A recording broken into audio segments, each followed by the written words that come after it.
सुन पा रहे होंगे, मुझे आप देख भी पाएंगे just in a few second. लेकिन मैं एक मेरी रिवायत है जिसको मैं आजकल पूरा नहीं कर पा रहा था, तो मैं अभी चाहूंगा कि मैं उस रिवायत को पूरा कर लूं, जिसके लिए मैं चाहता हूं कि मेरे जो पार्टिसिपेंट्स हैं उनमें से चंद एक दोस्तों को जो है वो मैं नाम लेकर के आज के सेशन में वेलकम कर सकूं। तो हमारे साथ जो है वो जो दोस्त मौजूद हैं और खास तौर पे जिन्होंने हैंड रेस किया है मैं उनमें से चंद एक दोस्तों के नाम मैं लेना चाहूंगा जिन्होंने नाम लिख रखे हैं। जिन दोस्तों ने नाम BFIC टीवी रखा है, BTC बॉन्ड रखा है, बुलीटो रखा है, वो नाम मैं अभी बोल दिए हैं लेकिन मैं आइंदा नहीं बोलूंगा। मैं जिन्होंने नाम लिख रखे हैं, MD इम्तियाज हमारे साथ है, हमारे भाई हमारे दोस्त। और हमारे साथ सनोज कुमार जी हैं, सूरज जमाल जी हैं। और जो हिंदी में नाम लिखे होते हैं शुद्ध हिंदी वाले, वो भी नहीं पढ़ पाता, त्रिनाथ कुंदू जी हैं हमारे साथ। और शहबाज अली साहब हैं, किशन बोरीवाल जी हैं। किशन भाई मेरा मैसेज मिल गया होगा आपको। अमित यादव जी हैं, अमित यादव हमारे बहुत प्यारे भाई हैं।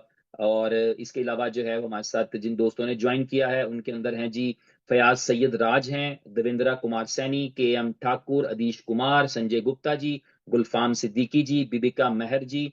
और इस नाम पे हमेशा मैं कंफ्यूज रहा हूँ कि ये जो है वो जेंडर के हवाले से बिबिका मेहर। और RN कन्या राम जी हैं, शौकत राठौर जी हैं।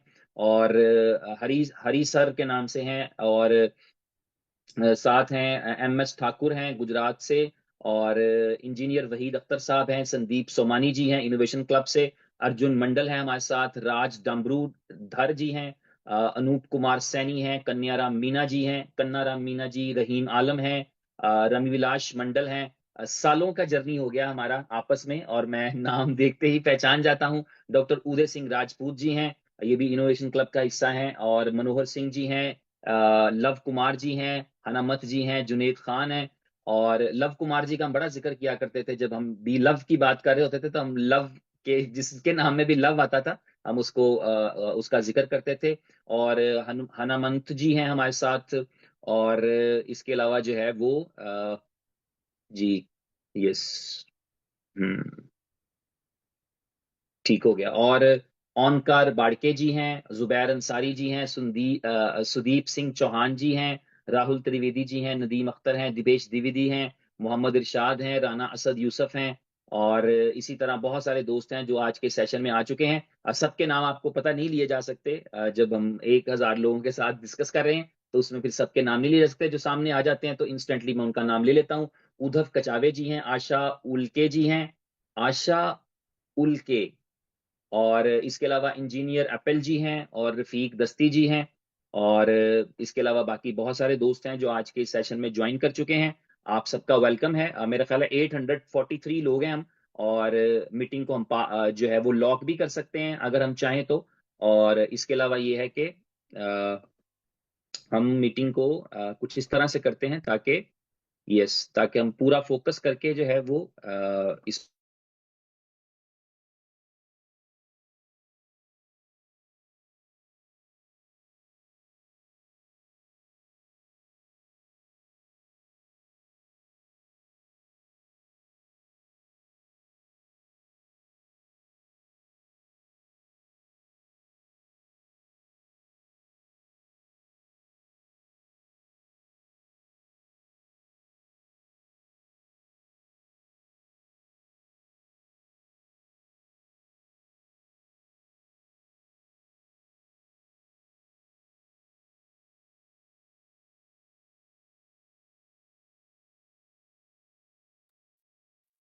जी, गुड मॉर्निंग और गुड इवनिंग।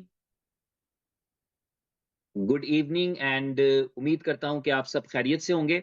और मुझे एक चीज सिर्फ आपने कंफर्म करनी है। मैंने अभी कोई 5 मिनट तक कुछ बात की है, लेकिन आई फाइंड आउट कि मैं म्यूट था। तो मुझे बता दीजिएगा कि मैं म्यूट था, यस कर दीजिएगा क्योंकि आप मुझे नहीं सुन पा रहे थे। अब मैंने जो है वो सेशन स्टार्ट कर लिया था, यानी जैसे ही सोशल मीडिया टीम जो है उन्होंने मीटिंग को स्टार्ट किया था, तो उसके बाद जो है वो मैंने कॉन्स्टेंटली बहुत सारा कंटेंट बोला है। और मुझे अभी रियलाइज हुआ है कि मैं जो कंटेंट बोला है वो उसको आप सुन नहीं पाए होंगे। तो अभी आप, यस, ठीक हो गया। पूनम जी ने वो भेजा है लाफ्टर, जिसका मतलब है कि वाकई आप लोग मुझे सुन नहीं पाए, और अभी आप मुझे सुन भी पा रहे हैं और देख भी पा रहे हैं।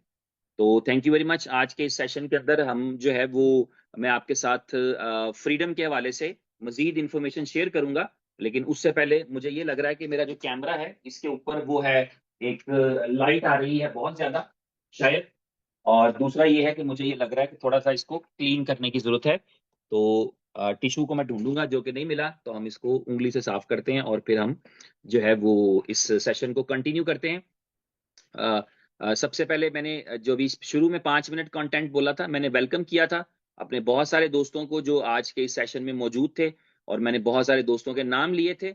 अभी जफर इमाम और अमित रंधावा जी, और एमडी रफीक, फरा तारिक जी, विपिन जी और इम्तियाजुल हक जी, आप इमोजी भेज रहे हैं तो मैं नाम पढ़ रहा हूँ, गोलू कुमार जी, सुरेश ब्रिगेड जी, जफर इनाम जी, दोबारा शाहिद रजा जी और सुदीप जी, जग्या राम जी, और आप सबका वेलकम है आज के इस सेशन में। आज हम जो है वो डिस्कस करने के लिए जा रहे हैं। आज मैं आपके साथ अपनी स्क्रीन शेयर करूंगा, और स्क्रीन शेयर करके मैं आपके साथ जो है वो डिस्कस करूंगा फ्रीडम अकाउंट के बारे में और फ्रीडम अकाउंट की अपॉर्चुनिटी के बारे में। यानी हमारी जो डिस्कशन रहेगी वो फ्रीडम अकाउंट की अपॉर्चुनिटी के बारे में होगी कि फ्रीडम अकाउंट हमारे लिए किस तरह से अपॉर्चुनिटी बन सकता है। फ्रीडम अकाउंट के हवाले से इस वक्त हमें कुछ चैलेंजेस का भी सामना करना पड़ रहा है। वो चैलेंजेस में से जो मेन चैलेंज है जो हमने देखा है वो ये है कि अभी हमारे पास फ्रीडम का जो यूजर इंटरफेस है वो नहीं दिखता। थैंक यू वेरी मच, सबका शुक्रिया। मिनाज खान जी आपका भी थैंक यू, गुलफाम सिद्दीकी साहब आपका भी, जरियाब मलिक जी का भी, और संकार दिबनाथ जी, सैयद फरहान जी, कन्ना राम जी, सबका शुक्रिया, थैंक यू। तो जो आज मैं चाहूंगा कि एक दफा फिर हम दोबारा से अपनी इस अपॉर्चुनिटी को जो फ्रीडम अकाउंट की शक्ल में मौजूद है जरा रिव्यू करें। उससे पहले मैंने आपसे ये कहा था, आपसे मेरी जो है वो डिस्कशन हुई थी, एक सेकंड सिर्फ।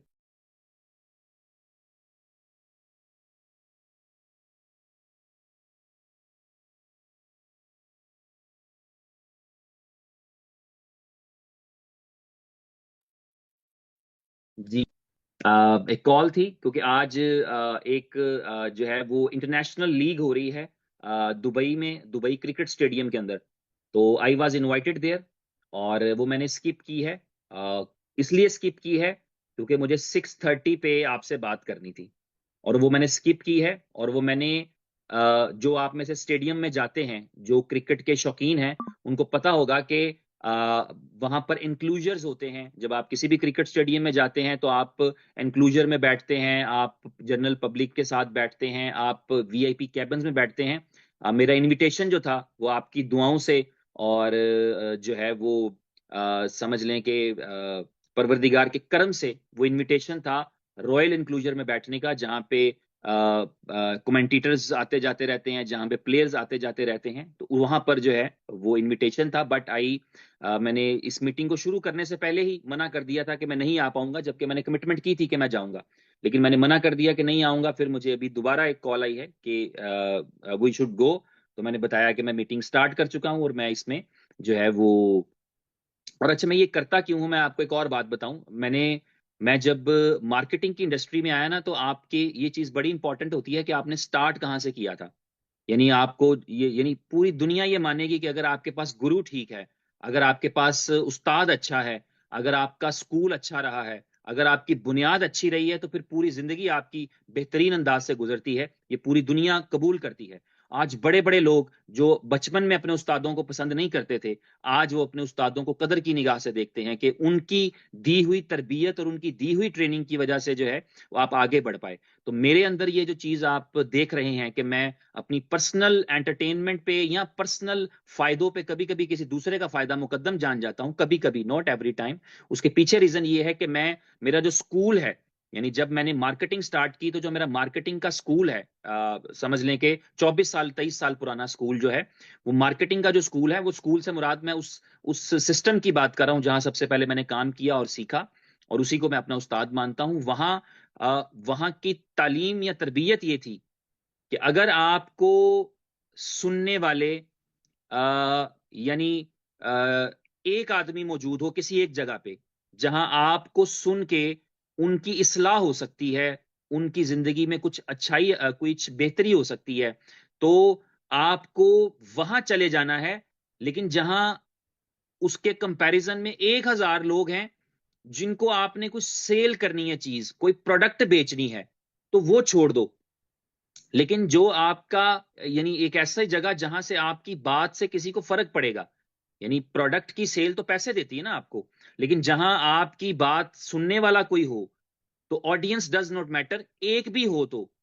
आपने देखा है, आपके आपके अपने भाई के अंदर देखा होगा एक चीज, कि मैंने जब भी कोई सेशंस किए हैं, मैं जब भी कुछ प्रोजेक्ट लेता हूं कि अच्छा यार, मैं मुझे समझ आ गया है, मैं इसको मार्केट करूंगा, मैं इसको प्रमोट करूंगा, इसको आगे लेके जाऊंगा, जब मैं ये सोच लेता हूं या जब मैं ये चीज करता हूं या जब मैं ये स्टार्ट कर लेता हूं, तो आपने देखा होगा कि मैं काउंट नहीं मैटर नहीं करता। मुझे याद है मैंने ऐसे भी सेशंस किए हैं। आप जानते हैं, जब मैं इस इनोवेशन फैक्ट्री के अंदर जब मैंने ज्वाइन किया, उस वक्त जूम्स अपने टाइम पे चला करती थी, एंड आई वॉज नो बडी, मैं कोई नहीं था, मुझे कोई नहीं जानता था, और मैंने अलग स्लॉट ली। आपको पता होगा कि 6:30 बजे एक सेशन हुआ करता था, जो इंडिया टाइम 6:30 था, पाकिस्तान जो है वो 7 बजे था, और दुबई में वो उसके शायद 8 बजे होते थे, इस तरह का कुछ सीन था। मैंने 2 घंटे के फर्क से एक अलग सेशन स्टार्ट किया, ताकि मेरी ऑडियंस या मेरे सुनने वाले जो हैं, जो खुद आए, मैं मजबूरन किसी को नहीं सुनाना चाहता कि जी इस स्लॉट पे जाना ही था तो कोई आ जाए, बल्कि मैंने अलग स्लॉट रखी। और फिर मैंने देखा कि मुझे याद है मेरी पहली जो जूम थी अलग से, उसमें शायद कोई 40-50 लोग थे, और फिर 100 थे, और फिर 1000 हुआ करते थे, और फिर वो भर जाया करती थी। और उसकी उसकी वजह यह है कि मैं पूरी ऑनेस्टी के साथ और ईमानदारी के साथ, मेरे मेरे पर्पस के अंदर कहीं पर भी ये चीज नहीं, मुझे सेल करनी हो तो मुझे पता है कि मैं इतना कारीगर हूं कि मैं सेल भी कर सकता हूं, और मैं करता भी हूं, लेकिन वो मैं अपने अपने लिए कर रहा होता हूँ, वो अपने इंडिविजुअल लेवल पे कर रहा होता हूँ। लेकिन जब इस तरह की मीटिंग्स में आता हूँ, ये मुझे आपका प्यार और मोहब्बत खींच के लाता है। समझ रहे हैं? मैं 12-15 दिन पहले मेरे पास कोई खास एक्टिविटी नहीं थी, तो मैं एक और वहां पर लीग हो रही थी, वहां इनविटेशन मिला, ये भी चलें, क्रेडिट हम उमर भाई को देते हैं, ये क्रेडिट हम इनोवेशन फैक्ट्री को देते हैं कि उन्होंने स्पॉन्सरशिप्स की, रिलेशनिंग हुई, कॉन्टैक्ट्स बने, और आज हमें लोग इनवाइट करते हैं, वरना हमें क्रिकेट में भी कोई नहीं जानता था। तो ये भी क्रेडिट जो है बेसिकली तो वो इनोवेशन फैक्ट्री का और उमर खान साहब का ही है, एक्सचेंज ऑन का ही है आप कह लें। ठीक है, कि हमें लोग पहचानते हैं या इनवाइट करते हैं या हमें इस तरह की इज्जत देते हैं कि हमें रॉयल पासेस मिलते हैं। जब अब हमारी गाड़ी जाती है, 100 गाड़ियां लाइन में खड़ी होती हैं, तो वो कहते हैं ये रॉयल हैं, तो पता लगता है कि हमारे लिए एक अलग खाली लेन पड़ी है, हम उसमें गाड़ी लेके जाते हैं और वही पार्क करते हैं। तो ये चलें, एक अलग बेनिफिट्स हैं, जो या कह लें पर्क्स हैं, जो बिजनेस के हवाले से हमें मिलते हैं। लेकिन मैं जो हूँ वो अगर मेरे पास एक्टिविटी हो या मेरे पास काम हो या मुझे पता हो कोई मुझे सुनना चाहता है, तो मैं प्रेफर करता हूं कि मैं इस तरह की मीटिंग लूं, उसमें बात करूं। सेल्स चलती रहती हैं हमारे इस ऑब्जेक्टिव, मेरा ऑब्जेक्टिव सेल्स नहीं होता, सेल्स कम हो रही हैं ज्यादा हो रही हैं ये इंपॉर्टेंट नहीं होता मेरे लिए, कम से कम ये इंपॉर्टेंट नहीं होता मेरे लिए। इंपॉर्टेंट ये होता है कि क्या कोई मेरी बात से सीख रहा है, क्या किसी को मेरी बात समझ आ रही है। जब मैं कहता हूं लफ्ज अपॉर्चुनिटी, तो मुझे पता है कि अपॉर्चुनिटी के लफ्ज को इतना मिस यूज किया गया है मार्केटिंग की इंडस्ट्री के अंदर कि इसने अपनी अहमियत ही खो दी है। लेकिन जब आपका भाई किसी चीज के बारे में अपॉर्चुनिटी बोलता है, तो आप ये जानते हैं कि वो अपॉर्चुनिटी होती है, तो मैं बोलता हूं। या अगर अगर आपको हो सकता है ना लगे, लेकिन कम से कम इतना यकीन रखना चाहिए कि वो मुझे वो अपॉर्चुनिटी लग रही है, तो मैं कह रहा हूं। मैंने उसका जो है वो वर्ड अपॉर्चुनिटी नहीं याद किया हुआ कि यार ये एक अपॉर्चुनिटी है, ये भी अपॉर्चुनिटी है, ये भी अपॉर्चुनिटी, ऐसा नहीं। बल्कि जब मुझे लगता है कि कोई चीज वाकई ऐसी है जो आपके लिए अपॉर्चुनिटी है, अपॉर्चुनिटी का मतलब है कोई भी ऐसी चीज जो आपकी जिंदगी को बिल्कुल यकसर बदल दे, या जिसमें इतनी ताकत हो कि वो आपकी जिंदगी को यू टर्न दे दे, आपकी जिंदगी को बहुत आगे ले जाए, आपकी जिंदगी में पीस ले आए, सुकून ले आए, तो मैं उसके लिए अपॉर्चुनिटी का लफ्ज बोलता हूं। तो मुझे पता है जब आप काम यानी कोई भी बंदा कम स्किल वाला नहीं है, ये हमने खुद को अंडर रेट किया होता है ना, मैं ये कर सकता हूं, मैं ये नहीं कर सकता। यानी कोई भी जो है वो ऐसा नहीं कि स्किल के बगैर हो या किसी के पास ना हो, सबके पास कोई ना कोई स्किल है, सब कोई ना कोई काम जानते हैं, सबके पास स्किल है, सब किसी को प्रेजेंट कर सकते हैं। और दूसरी बात, जहां हम बात करते हैं ना, जहां पे हम लोगों के साथ अपॉर्चुनिटी शेयर करते हैं, वहां पे आपको याद रहना चाहिए कि लोग भी उसी चीज को अडॉप्ट करते हैं जहां उनको फायदा दिखता है, अपना फायदा दिखता है, आपके फायदे के लिए लोग नहीं करते हैं। कभी ऐसे नहीं होगा कि, ये बड़ा रेयर है, ये कुछ सेलिब्रिटी होगा कोई बड़ा ऐसा, मतलब आप लव करते हैं जी, फॉर एग्जांपल आपका प्यार है अक्षय कुमार, और पता लगा कि अक्षय कुमार एक सुवियर डाइजीज में चले गए हैं और उनकी जिंदगी बचाने के लिए 100 अरब रुपए की जरूरत है, तो आप उनके फैंस हैं, तो आप कहते हैं ये ले मेरी तरफ से भी 10,000 रुपए लें। तो ये पॉसिबिलिटी है, दिस इज पॉसिबल। तो आप इस तरह किसी के फैन हो, आप समझ लें कि आपने कर दिया, या आप समझ लें कि आप किसी रिलीजियस पर्पज से कर रहे होते हैं, लेकिन आप जनरली जब बिजनेस करते हैं तो आप, कोई भी आदमी पैसे तब खर्चता है जब उसको उसका फायदा नजर आ रहा होता है। आप किसी को कहें तू 100 रुपए लगाएगा तो मुझे 20 रुपए आ जाएंगे, तो कहेगा मैं क्या लावा। उसे 100 रुपए लगाएगा तो 120 आ जाएंगे, ये तो मैटर, ये तो सेंस बनती है। लेकिन आपको 20 रुपए आ जाएंगे, उसके 100 लगाने से इसकी सेंस नहीं बनती। तो इसका मतलब ये है कि वो अपने लिए कर रहा होता है। तो आपके पास बात होगी, अच्छी बात होगी, आप किसी से करेंगे, वो डेफिनेटली कर ही लेगा। तो सेल कोई जो है ना वो बहुत बड़ा काम नहीं है। बुनियादी काम ये है कि हम जब कुछ करने का इरादा कर लें, ये बुनियादी चीज है। जब हम इरादा कर लें कि मैंने कोई काम करना है, तो वो हो ही जाता है। ये मैं एक थोड़ी सी मुश्किल बात कर रहा हूं, थोड़ा सा समझने की कोशिश करनी है कि सब मानते हैं इस चीज को कि जो क्रिएटर होता है ना, उसका रंग झलकता है उसकी क्रिएशन में। ये बात इंपॉर्टेंट है। आप खिलौने बनाते हैं, आपका जो जो जौक है, आप टॉयज बनाते हैं, फॉर एग्जांपल प्लास्टिक का टॉय बनाते हैं, आप मिट्टी के बर्तन बनाते हैं लोग। तो जो बनाने वाले का हुनर है ना, वो उसकी तखलीक में, उसके उस बर्तन में, उसके उस प्याले में झलकेगा। वो कितना, वो बंदा कितना रोमांटिक है, वो कितना सीरियस है, वो कितना कितना स्किलफुल है, ये उसके बर्तन में बात झलकेगी। आप और हम क्रिएशन है, किसी ने हमें बनाया है। 99.9% लोगों का यही विश्वास है, यही बिलीव है कि एक क्रिएटर है, जिसको जिस नाम से भी हम पहचानते हैं, आप पहचानते हैं, उसने हमें क्रिएट किया है। तो उसका उसका जौक, उसकी खूबसूरती, उसकी पावर, उसका उसका जो मतलब जो भी उसकी इंटेलेक्चुअल है, वो ह्यूमन में, इंसान में, या उसकी हर क्रिएशन में झलकेगी। वो झलकती है, वो बताती है कि ये बर्तन, जिस तरह बर्तन बनाने वाला, बर्तन की खूबसूरती उस बता रही है कि बनाने वाला कमाल था। यानी मैं आपको एग्जांपल देता हूँ, ऐसी मजाक की बात है कि जो है वो अक्सर ऐसे होता है। चलो मैं मान लेता हूँ, एक आधी बारी मैंने भी किया है, लेकिन अक्सर मैंने लोगों को देखा है कि वो, अगर उनकी कोई गर्लफ्रेंड हो या उनकी वाइफ हो, तो उसे कहते हैं यार जो है ना वो, या उनकी फियांसी है फॉर एग्जाम्पल, तो उसे कहते हैं कि अपनी अम्मी की तस्वीर भेजो फॉर एग्जाम्पल। मैं देखना चाहता हूँ कि जो जिस जिस जो प्रोडक्शन आई है, ठीक है, वो खुद कैसी थी। मजाक की बात है, लेकिन समझाने के लिए बता रहा हूँ कि ऐसा लोग करते हैं, कहते हैं। तो इसका मतलब ये होता है कि आप ये बिलीवर होते हैं, आप समझ रहे होते हैं कि हाँ यार, कि जो जो प्रोडक्ट है वो पता लगता है किस फैक्ट्री से बना है, आप ये कह लें।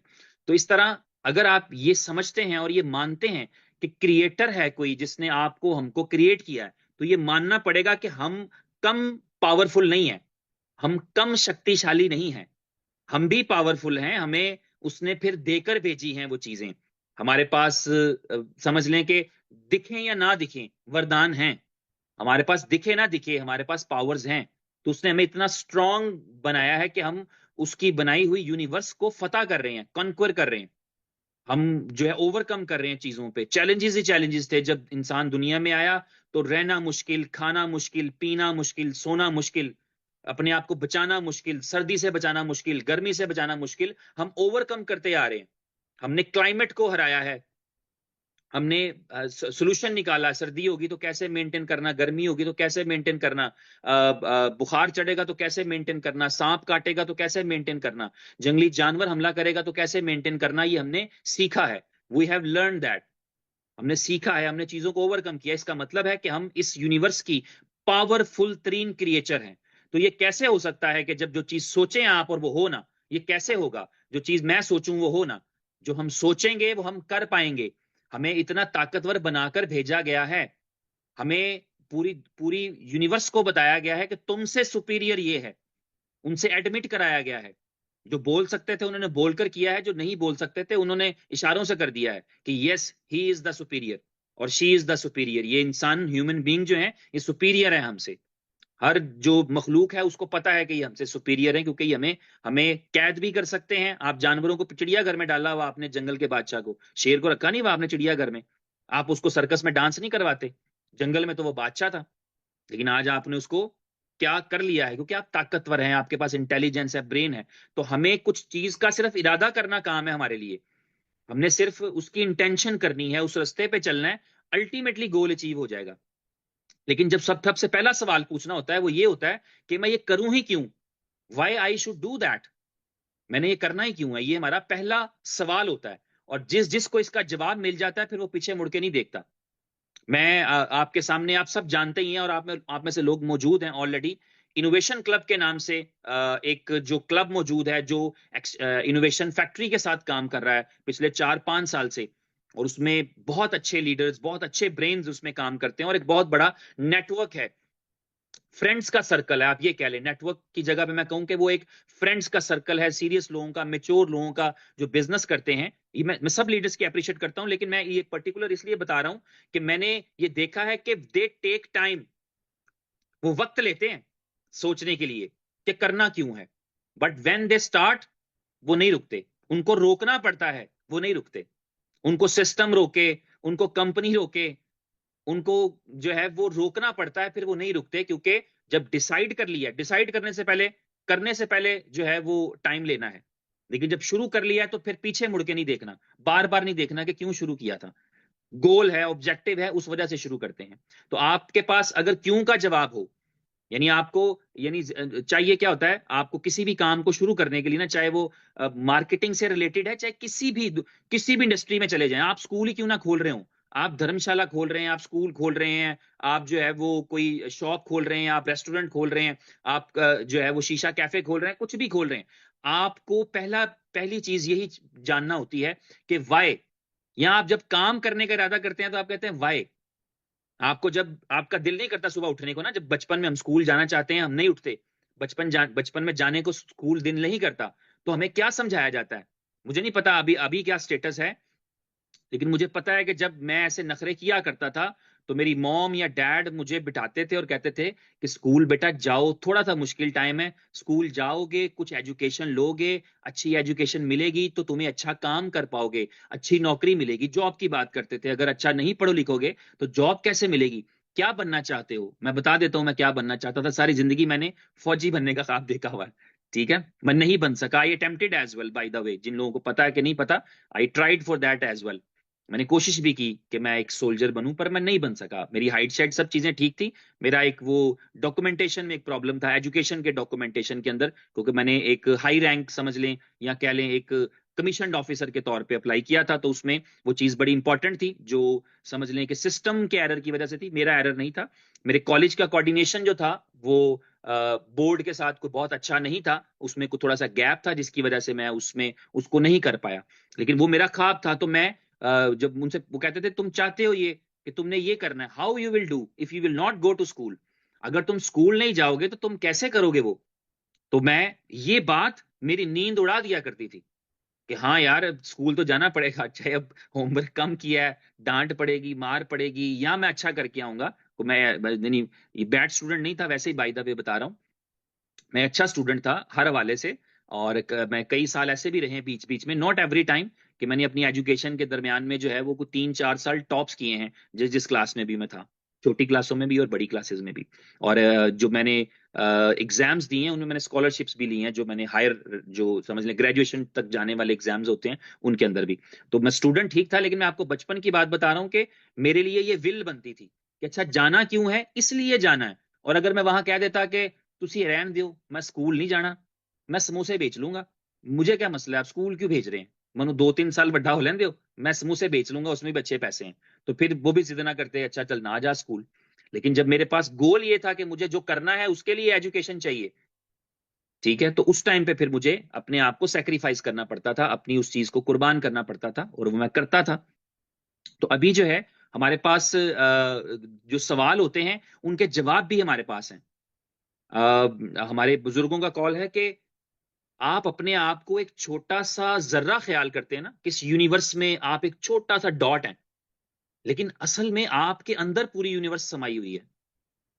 तो आप ही हैं जो कंट्रोल करते हैं अपने अंदर की यूनिवर्स को, कि आपकी क्या ख्वाहिश है, आपकी क्या डिजायर है, आप क्या करना चाहते हैं। थैंक यू इरशाद भाई, बहुत शुक्रिया। आप क्या करना चाहते हैं, ठीक है, ये आपकी जो है वो ख्वाहिश क्या है। तो सबसे पहली ये चीज है, फ्रीडम अकाउंट आएगा, आर्बिट्राज अकाउंट आएगा, जो है वो फ्रीडम प्लस आएगा, फ्रीडम प्रीमियम आ सकता है, आर्बिट्राज 2 आ सकता है, मैं मिसाल दे रहा हूं। There might be a lot of things in your life, exchange on के अंदर भी, एक्सचेंज ऑन से बाहर भी। इंपॉर्टेंट सवाल ये है कि करना क्या है और क्यों करना है, बस। अगर आपके पास क्यों का जवाब है ना, क्यों का जवाब है, अगर आपने बहुत सारी, मैं यानी अपनी डिस्कशन को ना रियल लाइफ से मैच करने के लिए मैं अक्सर आपको मूवीज, ड्रामाज, आर्टिस्ट और रियल एग्जाम्पल्स इसलिए दिया करता हूं ताकि हम, क्योंकि हमारा कोई, हम कोई फलसफे पे तो बात कर नहीं रहे, हम कोई फिलोसोफर तो है नहीं। आपने भी वक्त निकाला सुनने के लिए और मैंने बोलने के लिए वक्त निकाला।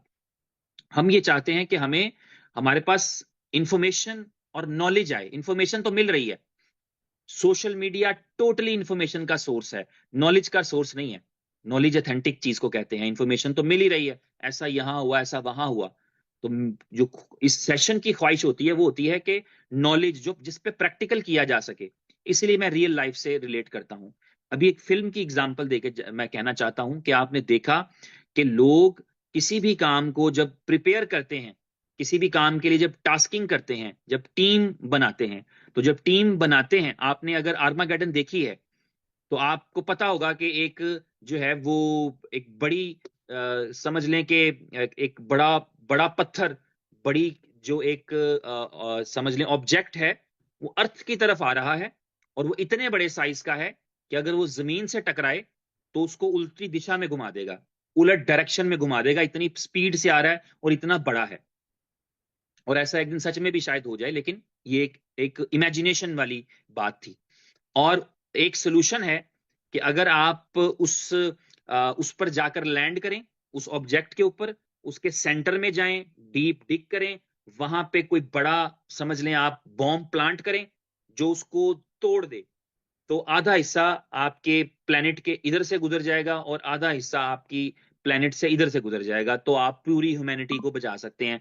अभी तक की लेटेस्ट इंफॉर्मेशन के मुताबिक ह्यूमैनिटी जो है वो सिर्फ इसी प्लेनेट पे एग्जिस्ट करती है, जहां तक इंसान देख पाया है। बाकी चीजें अभी जो है इजम्पशन है, ख्यालात हैं, वहम भी हो सकते हैं, सच्चाई भी हो सकती है कि एक आवाज सुनी गई 25 करोड़ किलोमीटर से आई थी, वो एजम्पशंस हैं। लेकिन अभी तक की नाउन इंफॉर्मेशन ये बताती है कि ह्यूमन बीइंग, लिविंग क्रिएचर और भी हो सकते हैं, हम कहते हैं एलियंस हैं, फला फला फला, लेकिन ह्यूमन बीइंग्स अभी तक जो नॉलेज है उसके मुताबिक सिर्फ इसी प्लेनेट पे हैं। तो उस मूवी में ये दिखाया जाता है कि अगर उसको उस ऑब्जेक्ट को, उस पत्थर को, उस चट्टान को तोड़ा ना गया सही टाइम पे, तो वो जमीन से टकराएगी और पूरी ह्यूमैनिटी खत्म हो जाएगी। तो उसको सेव करने के लिए जब वो एक टीम इकट्ठी कर रहे होते हैं कि कौन कौन इसमें मिशन में जाएगा, तो वो एक समझ लें सुसाइड मिशन कह लें, डेथ मिशन ही है कि आप दुनिया बचाने के लिए जो है वो अपनी जान कुर्बान कर देंगे, क्योंकि उसमें खतरा भी है। आप वापस आ भी सकते हैं, आप वापस नहीं भी आ सकते हैं। तो जब टीम की सिलेक्शन की जाती है तो कौन है जो अपनी जान देने के लिए तैयार है, समझ रहे हैं? क्यों? क्योंकि ऑब्जेक्टिव है। क्यों? कोई नहीं देता। आप किसी को कहें मैं तुम्हें यहां पे सुई चिपकाना चाहता हूं, they will not allow you brother और सिस्टर। आप किसी से कहें, कोई आपसे कहे कि यार मैं तुम्हें सुई चिपकाना चाहता हूं, सुई, तो आप कहेंगे वाई, क्यों, वजह, की तकलीफ है, क्या ख्याल है? आप नहीं अलाउ करेंगे कि कोई आपको सुई भी चिपकाए, जिसकी आप थोड़ी सी पेन है बर्दाश्त कर लेंगे। तो इसकी बजाय पूरी अपनी जो है वो जान दे देना, ये आप कब कर पाते हैं? जब आपके पास क्यों का जवाब होता है। तो उस क्यों का जवाब क्यों था? क्योंकि ह्यूमैनिटी सेव हो जाएगी, जनरेशंस बच जाएंगी। उस मिशन का जो हीरो है वो एक बुजुर्ग आदमी है, वो हीरो था नहीं, हीरो उम्र से नहीं बनता, हीरो बनता है अपने काम से। ये भी उस फिल्म का एक लेसन है। हीरो हैंडसम होने से नहीं बनता, हीरो टॉल हो, ब्यूटीफुल हो, चिट्टे रंग का हो, हीरो नहीं बनता। ठीक है, हीरो को डांस करना आता हो, ये हीरो नहीं है। हीरो वो है जो किसी के लिए कुछ कर पाए, वो डार्क ब्राउन कलर में हो, वो ब्लैक कलर में हो, वो छोटे कद का हो, उसके सर पे बाल ना हो, वो कमजोर हो, लेकिन अगर वो कुछ कर पाए किसी के लिए तो वो हीरो है। इसीलिए आप देखते हैं हर घर की स्टोरी में उनका जो फैमिली मैन है वो उनका हीरो है। उनका एक बच्ची है, उसका फादर उसका हीरो है। वो वो हो सकता है डिसेबल हो, हो सकता है अनपढ़ वो हो सकता है बहुत सारी लोगों को वो दिखने में भी अच्छा ना लगता हो, लेकिन वो हीरो होता है अपने बेटे के लिए, अपनी बेटी के लिए, अपनी बहन के लिए, अपनी माँ के लिए, अपने बाप के लिए, वो हीरो होता है।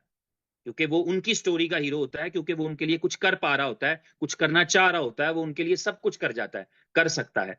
तो इसी तरह मूवीज के अंदर भी हमारा जो कॉन्सेप्ट है वो हमें पता है कि यार फला फला बंदा हीरो है, लेकिन हीरो का मतलब ये होता है कि वो आप कुछ कर पाए।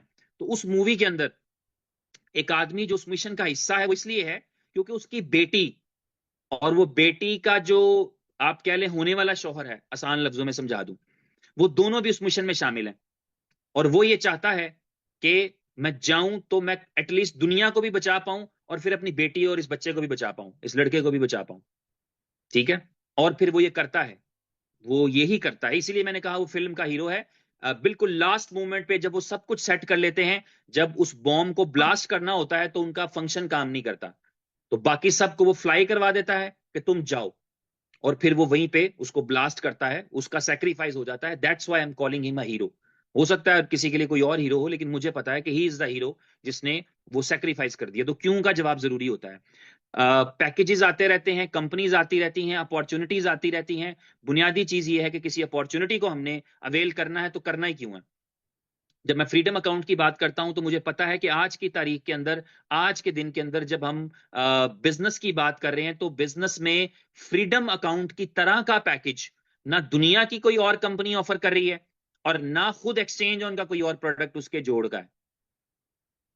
There is no other product जो फ्रीडम अकाउंट के लेवल पे आ सके, फ्रीडम अकाउंट के कैलिबर पे आ सके, based on the information we have. जो इंफॉर्मेशन हमारे पास है उसके अकॉर्डिंगली ये वो प्रोडक्ट है जिसने साल हा साल चलना है। यानी नॉर्मली कोई कंपनी किसी प्रोडक्ट को डिजाइन करती है तो वो इस तरह से डिजाइन करती है कि यार ये मैं 2 साल चला लूं तो बड़ा माहौल बन जाएगा, ये मैं 4 साल चला लूं तो बड़े पैसे मेरे भी बन जाएंगे, लोगों के भी बन जाएंगे। लेकिन फ्रीडम अकाउंट एक ऐसा अकाउंट है जिसके बारे में इस कंपनी के सीईओ का भी विजन यही है, और जो मैंने अभी तक की डिस्कशन की है उनके साथ, उनकी मैनेजमेंट के साथ, उनकी कोर टीम के साथ, उनकी कोर टीम की अक्सर मैं यहाँ पे पिक्चर्स शेयर करता हूँ, आपके सामने आती हैं। हम डॉक्टर साहब की बात कर रहे होते हैं जो एआई साइंटिस्ट हैं, हम एंथनी की बात कर रहे होते हैं, हम बाकी लोगों की बात कर रहे होते हैं जो उनकी टीम है जो फाइनेंस देख रही होती है। इसके अलावा उनकी जो अपनी टेक्निकल टीम है, उनके हेड्स, उनके department heads, this is all their team. और मैं उन पूरी टीम की जो फ्रीक्वेंसी और जो वाइब्स देख रहा हूँ, वो वाइब्स ये बता रही हैं कि they have planned it in a way कि यार ये लॉन्ग लास्टिंग चले। यानी जिस तरह पेप्सी कंपनी चल रही है जनरेशंस में, ये भी इसी तरह का मॉडल बन जाए कि इसी तरह चले। उसमें उनके लिए दो इंपॉर्टेंट पार्ट हैं। पहला इंपॉर्टेंट पार्ट ये है कि वो अपनी स्किल्स के साथ और एआई को यूज करते हुए मनी जनरेशन के पार्ट को स्ट्रॉन्ग कर सकें, और वो कर रहे हैं, they are every day doing it, रोजाना की बुनियाद पे। जब फ्रीडम में जो जो फ्लेक्सिबिलिटी आई है ना, वो काबिले कबूल भी है। यानी फ्रीडम का मतलब ये हो गया कि कोई प्रेशर में नहीं है। यार बिल्कुल सिंपल सी बात नहीं हो जाएगी कि मैंने एक बॉट लिया है, $105 की सब्सक्रिप्शन ली है और बॉट मेरे लिए काम कर रहा है, तो बॉट ने कहीं से कोई चुरा के पैसे तो देने नहीं है, उसने तो कमा के देने हैं। तो बॉट को अच्छा माहौल मिला और बॉट ने बना दिया 5%, तो मुझे मिल गया 5%। मैं खुश हूं कि आज मेरे बॉट ने मुझे 5% दिन में बना के दिया। अगला पूरा दिन बॉट को कोई अपॉर्चुनिटी नहीं मिली और बॉट ने कुछ नहीं बना के दिया, तो मैं तब भी खुश हूं कि मेरा बॉट है भाई, मेरे लिए काम कर रहा है। आज मार्केट में अपॉर्चुनिटी नहीं थी, उसने नहीं दिया। कल मार्केट में अपॉर्चुनिटी थी तो उसने 5% कमा के दिया। अगले दिन उसको मार्केट में अपॉर्चुनिटी मिली, उसने 0.8% कमा दिया। अगले दिन अपॉर्चुनिटी मिली तो उसने 9% कमा दिया। तो मुझे पता है कि मैंने एक बॉट की सब्सक्रिप्शन ली है और जो वो कमाएगा वो मुझे मिलेगा। और ट्रांसपेरेंसी के लिए सिस्टम, वो आपको पता है कि जो सिस्टम डिजाइन हो रहा है जिसके अंदर आप हर यूजर जो है वो एक्सेस ले सकेगा। मुझे कल उन्होंने दिखाया, कल यानी उमर साहब को एक्सेस मिली हुई थी, यानी वैसे तो उनके पास ही एक्सेस है सारी, लेकिन उनकी टीम ने उनको एक्सेस दी हुई थी कि ये एक अकाउंट को आप जरा मॉनिटर करें। और रात को 1-2 बजे की बात है, मैं एक्साइटेड हुआ। उमर साहब ने मुझे कहा ये देखें जरा, उन्होंने एक तो ट्राईफोल्ड लिया है, तीन, वो फोन आ गया ना सैमसंग का, जो जो 3 परतें खुलती हैं। मैं जिससे बात कर रहा हूँ ये 2 परतों वाला है, इसमें दो आप खोल लेते हैं, इसे हम फोल्ड कहते हैं। तो ये फोल्ड 7 है, लेकिन उन्होंने फोल्ड 7 नहीं, वो ट्राईफोल्ड है, पहला ट्राईफोल्ड बनाया है। उसमें खोलेंगे तो वो इतना चौड़ा हो जाता है, ठीक है, बंद करेंगे तो वो फोन है, और थोड़ा बारीक वाला है, तो खोलेंगे तो वो पूरा एक टैब बन जाएगा। तो उस पे उन्होंने जो है वो बाइनेंस जहां पर ट्रेडिंग चल रही थी, फ्रीडम बोट के जो लिक्विडिटी आ रही है, फ्रीडम बोट की लिक्विडिटी आ रही है, जो डे 1 में लिक्विडिटी आई है, डे 2 में लिक्विडिटी आई है, तो वो लिक्विडिटी को जो मैकेनिज्म बनाया है वो सीधी वहां जाती है बॉट के पास, और बॉट जो है वो ट्रांजेक्शंस एग्जीक्यूट करता है मल्टीपल एक्सचेंजेस पे। तो वो उन्होंने मुझे ऐसे ही दिखाया कि जरा देखें। तो I saw, I was overjoyed, I was excited, और मैं उनको कह रहा हूं कि यार ये ट्रेड काट दें। उन्होंने कहा बॉट कर रहा है, मैंने सिर्फ मॉनिटर करना है, ही इज डूइंग वेल, तो उसको पता है उसने कब काटनी है। मैं एग्जांपल दे रहा था क्योंकि उसने ना बाइनेंस ने आईपी डिटेक्ट किया दुबई का, तो वो दिरहम्स में दिखा रहा था। तो दिरहम्स में दिखा रहा था तो आप समझिए कि अगर वो थे ना $400, तो वो 2000 दिरहम दिख रहे थे, समझ रहे हैं तकरीबन, क्योंकि 3.67 का एक डॉलर जो है वो दिरहम के साथ 3.67 पे फिक्स है प्राइस उसकी। ये बाकी करेंसीज में नहीं ऑप्शन, लेकिन दुबई ने एक यूएस के साथ कॉन्ट्रैक्ट किया था। उस कॉन्ट्रैक्ट में ये था कि हम आपसे इतने मिलियन, इतने बिलियंस डॉलर लेके रिजर्व में रखेंगे, बदले में आपने हमारी करेंसी की प्राइस डॉलर के साथ लॉक कर देनी है। और ऐसा उन्होंने इसलिए किया था क्योंकि दुबई का पूरा इंफ्रास्ट्रक्चर जो है वो इंपोर्ट्स पे चलता है। दुबई में कुछ चीजें ग्रो नहीं होती, दुबई में चावल नहीं उगते, गंदुम नहीं उगती, फल नहीं उगते, सब्जियां नहीं उगती। दुबई में मुख्तलिफ नेशनैलिटीज आई हुई हैं, 200 मुल्कों के लोग यहाँ पर आए हुए हैं, तो उनको अपने अपने फूड्स चाहिए, वो उनके कंट्रीज से इंपोर्ट होते हैं। अब यहाँ पे फर्ज करें 5 लाख बंदा जो है वो फर्ज करें वो फिलीपीन से आया है फॉर एग्जाम्पल, तो वो 5 लाख लोग जो हैं उनको वो चाहते हैं कि फूड ऐसा मिले जो फिलीपीन में वो खाते थे, तो उनके लिए वहां से आपको इंपोर्ट करना पड़ेगा, ऐसे फ्रूट्स इंपोर्ट करने पड़ेंगे, ऐसी चीजें करनी पड़ेंगी। तो इसलिए जब इंपोर्ट, जो कंट्री इंपोर्ट पे डिपेंड करता है, बाहर के मुल्कों से मंगवाने पे इंपोर्ट डिपेंड करता है, उसका प्राइस फ्लक्चुएशन होगा तो उसका बिजनेसमैन मर जाएगा बेचारा, क्योंकि उसने ऑर्डर प्लेस किया, प्राइस बढ़ गई, उसने ऑर्डर प्लेस किया, प्राइस बढ़ गई, तो इस तरह से उसको फायदा नहीं होगा, उल्टा नुकसान होगा। तो यहाँ पे गवर्नमेंट ने वो प्राइस लॉक करने के लिए एक स्पेशल डील की, जो मेरा ख्याल है पिछले 20-25 साल से मुसलसल चल रही है और आगे भी चलने का प्लान है। डॉलर के साथ, यूएस डॉलर के साथ जो है वो प्राइस फिक्स कर दी दिरहम की। 3.67 दिरहम होते हैं तो $1 बनता है। तो वो तकरीबन $400-500 की ट्रेड होगी, 2000 दिरहम, 2500 दिरहम दिख रहे थे। तो मैंने एक्साइटमेंट में कहा, मैंने कहा ये काट दे, कहते मैंने काटनी नहीं है ना, मैंने लगानी है। बॉट सी लगाता है, बॉट सी काटता है, लेकिन ये मनी यानी जो है वो प्रॉफिट में जा रही है। There was a few as well, क्योंकि वो आर्बिट्राज वाली नहीं थी, वो स्पॉट वाली थी। फ्रीडम के अंदर आपको बताया गया है कि फ्रीडम के अंदर आर्बिट्राज भी होगी, यानी फ्रीडम में 3 स्ट्रेटजीज के साथ अर्निंग होगी, इसलिए हम एक्सपेक्ट कर रहे हैं कि फ्रीडम में ज्यादा अर्निंग कर पाएंगे लोग। तो फ्रीडम में 50% जो फंड्स हैं वो आर्बिट्राज ट्रेडिंग में रहेंगे, क्योंकि आर्बिट्राज ट्रेडिंग सेफ ट्रेडिंग है। उसके अंदर जब तक आगे प्राइस बिकने वाली नहीं मिल जाती तब तक आप अपना सामान खरीदते नहीं, आप बाइंग नहीं करते। तो इसलिए वो आर्बिट्राज है वो जरा सेफ है, स्पॉट भी सेफ है, उसको इंटेलिजेंटली किया जाए, गोल्डन एक्स की मदद से वो कर रहे हैं, तो उसमें कुछ फंड्स उसमें चले जाएंगे और फिर एक तीसरी स्ट्रेटेजी में जाएंगे। तो ये स्पॉट वाली स्ट्रेटेजी वो मुझे दिखा रहे थे, मुझे बड़ी खुशी हुई, मुझे एक्साइटमेंट हुई कि यार the company is making money.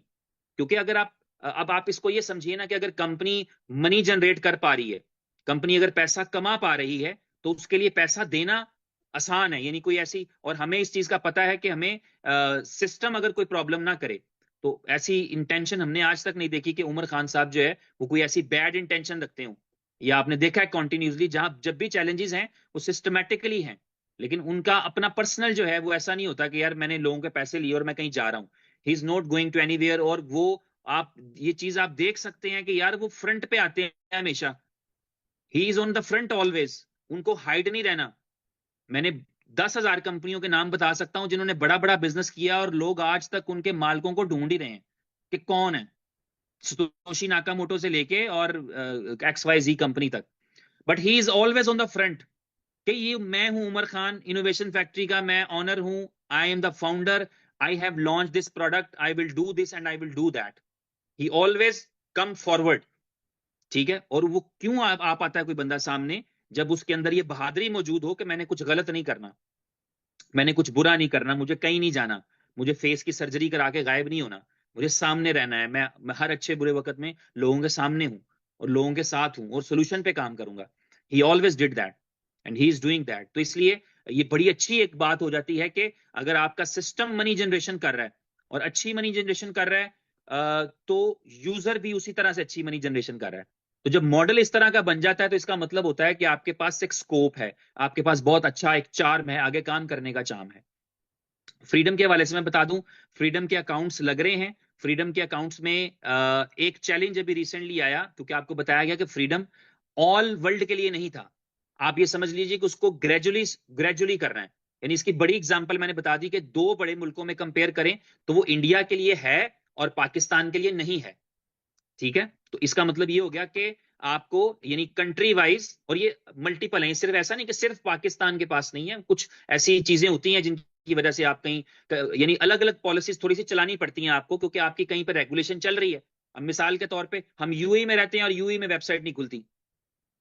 UAE में रहते हैं, कंपनी यूएई में है, पर यूएई में वेबसाइट नहीं खुलती। क्यों? क्योंकि वारा का लाइसेंस अप्लाई किया है, उनका जब तक अप्रूवल फाइनल नहीं मिल जाता वो आप बिजनेस चला नहीं सकते ना। आपने, वो कहेंगे एक तरफ आपने हमसे इजाजत तलब की हुई है कि क्या हम ये बिजनेस कर लें, और दूसरी तरफ आप वो बिजनेस चला भी रहे हैं। तो उनको कम से कम आप ग्लोबली चला सकते हैं, लेकिन यूएई के अंदर आप नहीं चला सकते कि जी यूएई के अंदर आप अपनी वेबसाइट जो है उसको प्रमोट करें या उसको चला रहे हैं। तो इस वजह से और जो है वो डिफरेंट कंट्रीज के एतबार से, अब यूएई है तो यूएई के अंदर आप अपनी वेबसाइट नहीं खोल सकते, लेकिन आप बाकी जगहों पे खोल सकते हैं दुनिया भर में। तो इस तरह जहां पर आप कुछ ना कुछ कर रहे हैं उसके हिसाब से थोड़ा सा पॉलिसी एडजस्ट होती है। तो इसलिए फिलहाल जो एक चैलेंज आ रहा है वो चैलेंज क्या है कि कुछ ऐसी केवाईसीज थी जो सिस्टमेटिकली जब आपने अप्लाई किया तो आप अप्रूव नहीं हो पाए। उस वक्त आपकी तस्वीर साफ नहीं आ रही थी, आपकी लाइट ठीक नहीं थी। आपने जब अपने कार्ड की तस्वीर उतारी, फॉर एग्जांपल आईडी कार्ड की, नेशनल आईडी कार्ड की, आधार कार्ड की, पासपोर्ट की, जो भी आप डॉक्यूमेंट दे रहे थे, आपने तस्वीर उतारी, वो साफ नहीं आई। तो आपका जब वो तस्वीर साफ नहीं आई तो इसका मतलब ये हो गया कि आपका केवाईसी रिजेक्ट हो गया। फिर आपने मैनुअल रिक्वेस्ट डाली, मैनुअल सिस्टम ने किसी ने चेक किया और उसने आपकी केवाईसी अप्रूव कर दी। तो जिनकी मैनुअल केवाईसीज हुई हैं वो इंडिया में रहने के बावजूद वो इंडियन सिस्टम उनको नहीं मान रहा। सिस्टम कह रहा है आप इंडियन नहीं है, क्योंकि सिस्टम वो मैनुअल अप्रूव हुई थी। तो इसलिए उसको मैनुअली डील करना पड़ रहा है। तो अगर आपके पास कोई ये वाला चैलेंज आ रहा है कि आपको फ्रीडम अकाउंट दिखता ही नहीं, क्योंकि वो आपको मान ही नहीं ना, सिस्टम मान ही नहीं रहा कि यार आप इंडिया से हैं या बांग्लादेश से हैं, क्योंकि सिस्टम को तो मैनुअली अप्रूव किया था, तो कंट्री सेव नहीं हुआ वहां पे। तो ये वाला एक चैलेंज आ रहा है जो मंडे तक आपका सॉल्व हो जाएगा। इस हवाले से जिनका तो हो चुका है वो तो ईजी है, वो आगे अपना काम कर रहे हैं, सब बिजनेस हो रहा है, लेकिन जिनका नहीं हुआ उनका ये हो जाएगा। तो पहली चीज ये ज़हन में रखिए। दूसरी चीज ये है कि फ्रीडम अकाउंट का एक अलग डैशबोर्ड है जो वेडनेसडे को आपको मिल जाएगा, जिसके अंदर आप देख पाएंगे मेरा बिजनेस कितना हुआ है फ्रीडम में, और मेरा कंपनी का टोटल बिजनेस कितना हुआ है फ्रीडम में। ये भी देख पाएंगे कि एक्सचेंज ऑन के पास फ्रीडम में कितना जो है वो अभी तक बिजनेस आया है। तो आप ये भी देख पाएंगे, और वो अपडेट होता रहेगा ऑन एवरी सेल, वो अपडेट होता रहेगा। आप कह लें या एटलीस्ट 24 घंटे में अपडेट होता रहेगा कि फ्रीडम में कितना अकाउंट है, फ्रीडम अकाउंट में कितना जो है वो बिजनेस आया है, मेरा बिजनेस कितना आया है। आपको फ्रीडम वाले पेज पे अलग से डिपॉजिट और विड्रॉल की ऑप्शन नजर आना शुरू हो जाएगी, जहां पे आप अलग से डायरेक्टली फ्रीडम में डिपॉजिट करेंगे और डायरेक्टली फ्रीडम से ही विड्रॉल करेंगे। तो ये चीज भी आपके आपके पास हो जाएगी। इसके अलावा जितनी भी चीजें हैं बाकी जो फ्रीडम के हवाले से हैं, जैसे प्रीव्यू करने का ऑप्शन है, वो भी नेक्स्ट वीक में हमारे पास आ जाएगा, जब हम प्रीव्यू कर पाएंगे। प्रीव्यू के लिए आपको पता है दो चीजें थी, क्वालिफाई करना पड़ेगा, या आपकी 1,000 लोगों की टीम बन जाए, सब्सक्रिप्शन हो जाए, तो आपको फ्रीडम का प्रीव्यू मिलेगा। या फिर जो है आप मिनी कॉर्पोरेट पैकेज जो है वो $1,00,000 या $1,05,000 की सब्सक्रिप्शन से वो एक्सेसिबल होगा। तो वो जब भी कोई हो जाता है, मैंने बड़ी सब्सक्रिप्शन नहीं ली तो इसलिए मेरे पास अभी वो एक्सेस नहीं है। मैंने 1,000 का, मेरा अभी टीम भी नहीं बनी है तो अभी मेरे पास भी वो एक्सेस नहीं है। लेकिन जूं जूं हम में से किसी के पास आती जाएगी, समझे किसी एक के पास भी आ गई, तो हम एक दूसरे से शेयर कर सकते हैं। यानी जिस दिन मैंने ये अचीव कर लिया कि 1,000 सब्सक्राइबर जो है वो मेरे नेटवर्क में हो गए या मेरी टीम में हो गए, मेरे रेफरेंस से हो गए, तो तब मेरे पास एक्सेस आएगी, तो समझिए आपके पास है। इसी तरह अगर किसी और हमारे दोस्त के पास आ गई, किसी और लीडर के पास आ गई, बहुत सारे जो है वो लीडर्स इसके ऊपर बहुत एक्टिवली काम कर रहे हैं, इससे इससे अप्रिशिएट कर रहे हैं। आपके तमाम लीडर्स जो है वो जो यहाँ पर काम करते हैं, इनोवेशन के साथ हैं, लॉयल हैं, ऑनेस्ट हैं। मैं आपको बताऊं उनकी ऑनेस्टी भी है। मैंने एक चीज देखी है, कई लोगों को लगता है जब भी आपके लीडर्स किसी नेगेटिव सिचुएशन में भी पॉजिटिव बात करते हैं तो अक्सर लोगों, मैंने देखा, गुस्सा चढ़ता है कि यार ये सिचुएशन कैसी है और ये कैसी बात कर रहे हैं। सिचुएशन नेगेटिव है, सिचुएशन खराब है, और ये कैसी बातें कर रहे हैं, इतनी भी पॉजिटिविटी क्या हुई। लेकिन याद रखिए कि इंसान का पता ही मुश्किल हालात में लगता है। सवाल ही पैदा नहीं होता कि अच्छे अच्छे वक्तों में आप मुझे जान पाए। आप मुझे जानेंगे बुरे वक्त में, मेरे क्राइसिस टाइम पे आप जानेंगे। मैं खुदा ना खास्ता जब भूखा होऊंगा तभी आप मेरी पहचान कर पाएंगे। ठीक है, आप किसी मतलब किसी बंदे को, उस पैसे वाले बंदे को नहीं आप जज कर सकते, या जो बड़े सुकून में रह रहा है उसे वो जजमेंट नहीं है। जजमेंट होती तभी है जब क्रिटिकल टाइम होता है, मुश्किल टाइम होता है। तो वो लीडर इसलिए कहलाते हैं। लीडर कहलाने के पीछे कोई साइंस नहीं है, कोई इंसेंटिव नहीं है, कोई उनको जो है वो रोजाना की बुनियाद पे सैलरियां नहीं जा रही होती, कोई उनको एक्स्ट्रा इनकम नहीं आ रही होती। जो चैलेंज आपके साथ होता है, आपसे 100 गुना बड़ा चैलेंज उसके साथ होता है। आपका $50 का विड्रॉल कहीं अटका होता है, उसका 5,000 का अटका होता है। और आपके $50 के विड्रॉल की सिर्फ आपको अपनी टेंशन होती है, उसको 250 बंदे बता रहे होते हैं कि हमारी ये प्रॉब्लम है। उसके बावजूद वो पॉजिटिव बात कर रहा होता है, क्योंकि वो सिस्टम की बका चाहता है। मैंने अभी आपको कहा कि मूवी की एग्जांपल दी कि प्लेनेट बचाने के लिए इंसान अपनी जान दे देता है कि चलो बाकी ह्यूमैनिटी तो बचेगी, मैं नहीं बचूंगा, मेरे बच्चे तो बचेंगे, मैं नहीं बचूंगा, और चंद इंसान तो बचेंगे। तो ऐसा कर देता है। तो जब एक लीडर मुश्किल वक्त में खड़े होकर पॉजिटिव बात कर रहा होता है, तो वो आप ही की बात कर रहा होता है, वो आपके हक की बात ही कर रहा होता है। वो पॉजिटिव रहना इसलिए जरूरी होता है कि सिस्टम को सस्टेन करवाना होता है, कंपनी का साथ देना होता है कि सिस्टम कायम दायम रहेगा, हम अचीवमेंट कर जाएंगे। हमें एक अच्छे प्लेटफॉर्म की तो जरूरत होती है जिंदगी में, और क्या चाहिए। कितने लोगों को आप मिले हैं जो कहते हैं यार मेहनती मैं बहुत था, मैं स्ट्रगल भी बहुत की, लेकिन मुझे सही प्लेटफॉर्म नहीं मिला। आपको सही प्लेटफॉर्म मिल गया हुआ है, राइट प्लेटफॉर्म है। उसके ऊपर अभी जो चीजें होने के लिए जा रही हैं, मैंने आपको कल परसों की मीटिंग में बताया कि आप किसी के साथ आईटी के कंपटीशन में नहीं हैं। इसलिए ये मत सोचिए कि यार मेरी एक्सचेंज फास्ट चलेगी तो मेरे मेरे मेरे पास बिजनेस आएगा। आपकी एक्सचेंज ना आपको कागज की रसीदें भी देनी शुरू कर दे तो चलेगा, क्योंकि मॉडल ऐसा बन रहा है। आपका मॉडल ऐसा है जिस मॉडल के अंदर आपको इस चीज की परवाह नहीं है कि स्लो खुली है कि तेज खुली है।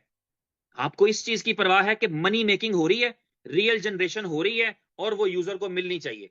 ये नकद दे दें, ये ऑनलाइन दे दें, ये सॉफ्टवेयर से दे दें, ये चेक बना के दे दें, ये किसी के हाथ भिजवा दें, मिलनी चाहिए और बननी चाहिए। अगर ये हो रहा है तो ओके है, हमारे पास दुनिया का बेस्ट सिस्टम मौजूद है। समझ रहे हैं? तो इसलिए जो जो बाकी चीजें हैं उनको उनको कंसिडरेशन जो है वो हमने लेस करनी होती है। हमने बेसिक जो कंसिडरेशन करनी है, बेसिक कंसिडरेशन ये करनी है कि इज देयर मनी मेकिंग, पैसा बन रहा है, और इज देयर मनी डिस्ट्रीब्यूशन, और पैसा डिस्ट्रीब्यूट हो रहा है। अगर ये दो काम हो रहे हैं तो आपका प्लेटफॉर्म दुनिया का बेस्ट प्लेटफॉर्म है।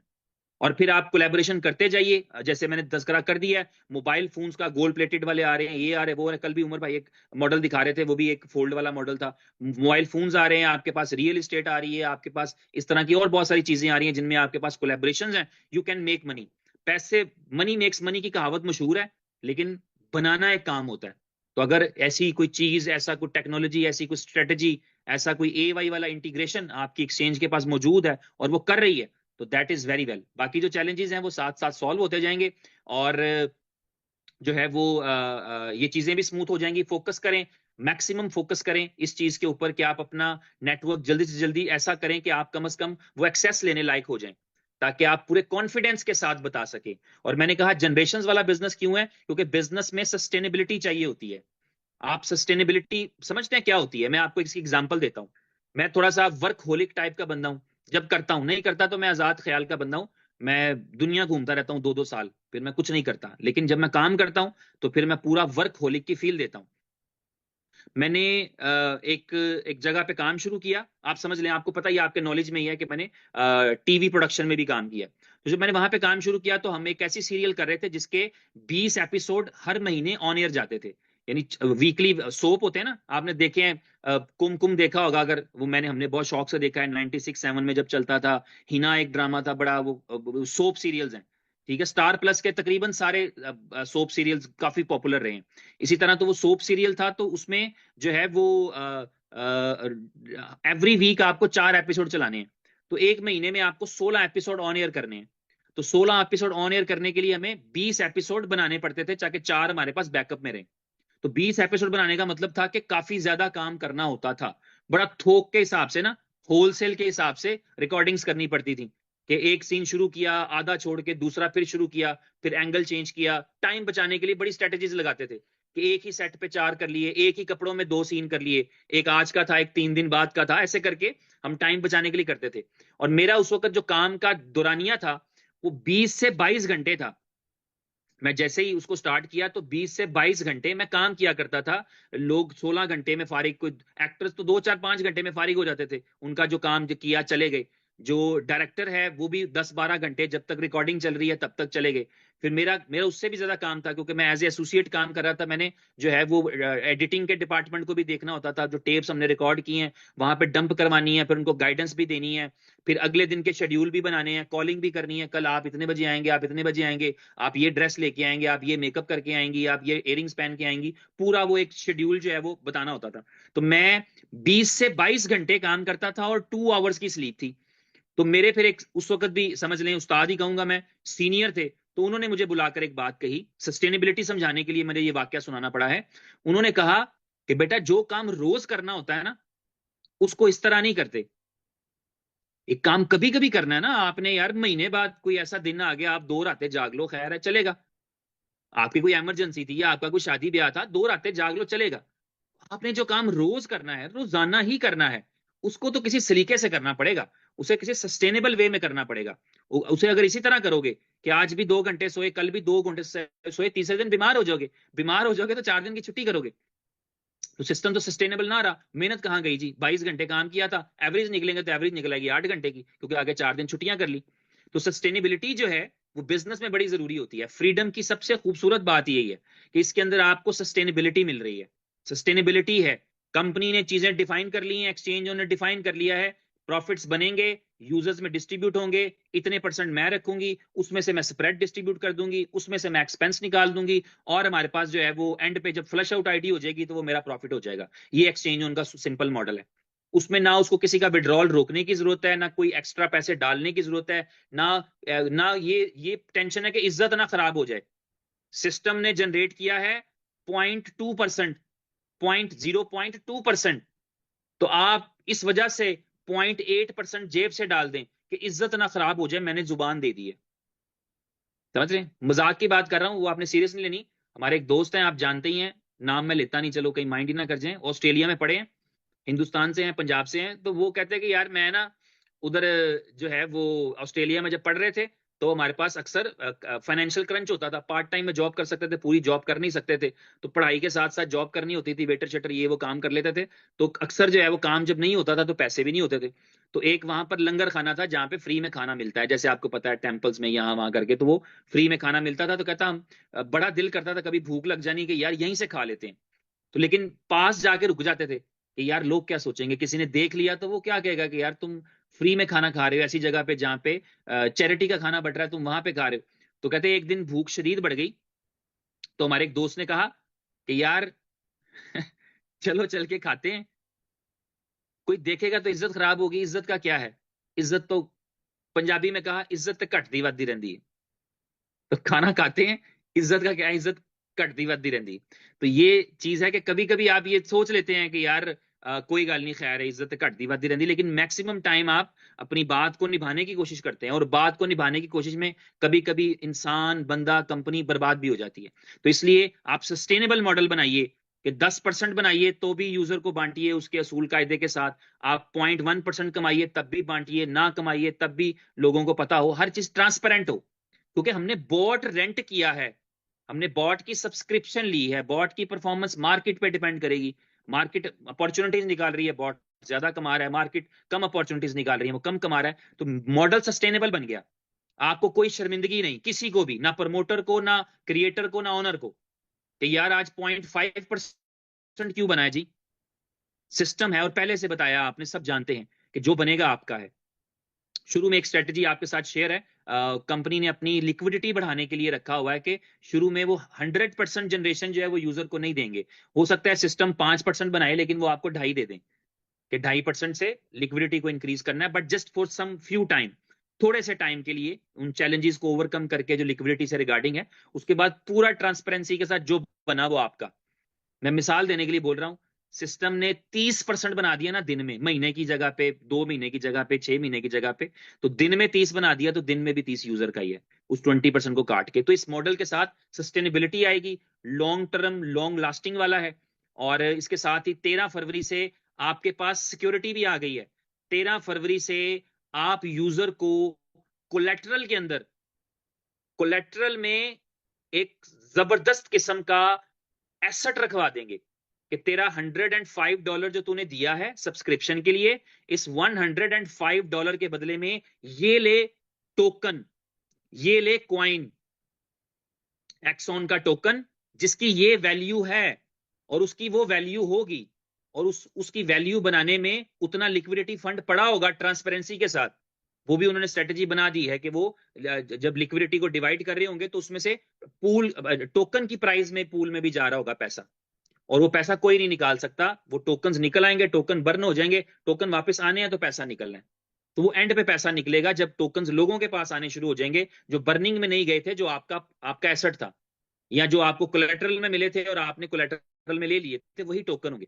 इसका मतलब होगा कि आपने अपने यूजर को सिक्योरिटी भी दे दी कि स्मार्ट कॉन्ट्रैक्ट के जरिए कि $105 की तेरी सब्सक्रिप्शन थी, $105 का तेरे पास आ गया है फंड भी। कहां आ गया है? स्मार्ट कॉन्ट्रैक्ट में। अगर ये कंपनी अपनी कमिटमेंट पूरी नहीं करती तो तेरा $105 का टोकन तेरे पास है, जिसको तू इस पूल में जाके बेच सकता है, जिस पूल में पैसा भी पड़ा हुआ है। समझ रहे हैं? ये टोकन वाली बातें हैं, ये मैं आपके साथ फिर एक्सप्लेन करूंगा आपको जब टोकन करीब आ जाएगा। टोकन 13 फरवरी को या 14 फरवरी को लॉन्च होना है। 14 फरवरी को आपको पता ही है थाईलैंड इवेंट का भी प्लान है, और 14 फरवरी को जो है वो बाकी चीजें भी हैं, एक्सॉन टोकन की लॉन्च का भी प्लान है। तो मैं 13 फरवरी एहतियातन बोल रहा हूँ कि 13 फरवरी तक ये जो है वो चीजें पिछली चलेंगी। 14 से आपके पास एक नई चीज भी ऐड हो जाएगी। कोलेट्रल भी मैं आपको गाइड करूंगा, कोलेट्रल क्या होता है, तो उस तरीके से आपको चीजें समझ में आएंगी। तो ये एक अच्छा बिजनेस मॉडल बनने जा रहा है। अगर आपको इसमें अपॉर्चुनिटी दिख रही है, अगर मौका दिख रहा है कि इस मौके से फायदा उठाया जा सकता है, इस मौके से ढेर सारा पैसा कमाया जा सकता है, तो इनिशिएटिव लीजिए, स्टार्ट करिए, अपने से स्टार्ट करिए। स्टार्ट विद $105, अगर सिस्टम आपको अलाउ करता है। जहां जहां पर भी है अपने अपने कंट्री के एतबार से देखें। अगर आपको पैकेज दिख रहा है तो इसका मतलब है बाय कर सकते हैं, अगर नहीं दिख रहा तो इसका मतलब है आप अभी बाय नहीं कर सकते। तो जब आप बाय नहीं कर सकते तो कोई मसला नहीं, इंतजार करिए, आपके पास जो अपॉर्चुनिटी है आप उसको अवेल करिए। अगर आपको दिख रहा है तो फिर आप उस अपॉर्चुनिटी को अवेल करिए, और मैं समझता हूं उससे फायदा उठाइए, आपको मजा आएगा। आई एम वेरी होपफुल, क्योंकि सिस्टम में बहुत सारी चीजें ऐसी हैं जो बहुत शानदार हैं। कूलिंग ऑफ पीरियड है, आपके पास कॉन्ट्रैक्ट ब्रेक करने की ऑप्शन है, आपके पास बहुत सारी चीजें हैं। टेक्नोलॉजी में आप समझते हैं, मुझे बताने की जरूरत नहीं। आप जो फ्रंट एंड की टेक्नोलॉजी होती है, जो चीजें होती हैं, उसमें आप कंपैरेटिवली वीक हैं, आप जानते हैं, इसलिए उसमें तो कंपटीशन ही नहीं है आप किसी में है। लेकिन आप अपने अपने प्लान में, अपनी मनी जनरेशन में, अपनी इन चीजों में अगर स्ट्रांग हैं, तो आप समझिए कि आप दुनिया में किसी को भी compete कर जाएंगे। ठीक है, मेरी तरफ से आज इतना ही था। Thank you very much. इरादा मेरा ये था कि मैं आपके साथ स्लाइडे स्लूडे चार शेयर करूं, लेकिन मैं आज नहीं कर रहा। कल हम ऑफ करेंगे। कल हो सकता है मैं गोल्डन एक्स पे एक आपके साथ लाइव वीडियो कर लूं यूट्यूब पे। वो मैं लिंक शेयर कर दूंगा उस ग्रुप में जिसमें मैं करता होता हूं, जिसमें जिन लोगों ने गोल्डन एक्स में इंटरेस्ट शो किया है। तो कल मैं वो कर दूंगा। टाइमिंग मुझे पता नहीं, घंटा आधा घंटा पहले जैसे ही मेरा मूड बना तो मैं वो लिंक शेयर कर दूंगा और यूट्यूब पे लाइव आ जाऊंगा। कल फिर हम फ्रीडम के ऊपर जो है वो मैं सेशन ही करूंगा। अगर मेरे कोई भाई दोस्त लीडर वो सेशन करने में इंटरेस्टेड होंगे तो ये सेशन हम ऑर्गेनाइज करा लेंगे। ठीक है, थैंक यू वेरी मच। इन दुआओं के साथ कि आप सबकी खैर हो, इन दुआओं के साथ कि हम सबकी खैर हो, हमें कामयाबी मिले, बुरी चीजें भी हमारे हक में अच्छी हो जाएं और अच्छी चीजें हमारे हक में हमेशा अच्छी रहें, हमारा अंजाम अच्छा हो, हमारा आखिर अच्छी हो, हमारे लिए अपॉर्चुनिटीज जो हैं वो अच्छे तरीके से हमारे सामने आए और हम अच्छी तरह अवेल कर सकें। हमारे ऊपर कोई लाइबिलिटी ना आए, हम किसी किस्म के चैलेंज में ना जाएं, हम किसी किस्म के क्रंच में ना जाएं, और हम अपनी और अपने से जुड़े लोगों की, चाहे वो हमारे अपने ब्लड रिलेशंस हैं, चाहे हमारे फैमिली रिलेशंस हैं, चाहे हमारे एरिया के लोग हैं, चाहे हमारे कंट्री और रिलीजन के लोग हैं, हम सब उनकी खिदमत कर पाए। Thank you very much. Take care, God bless you.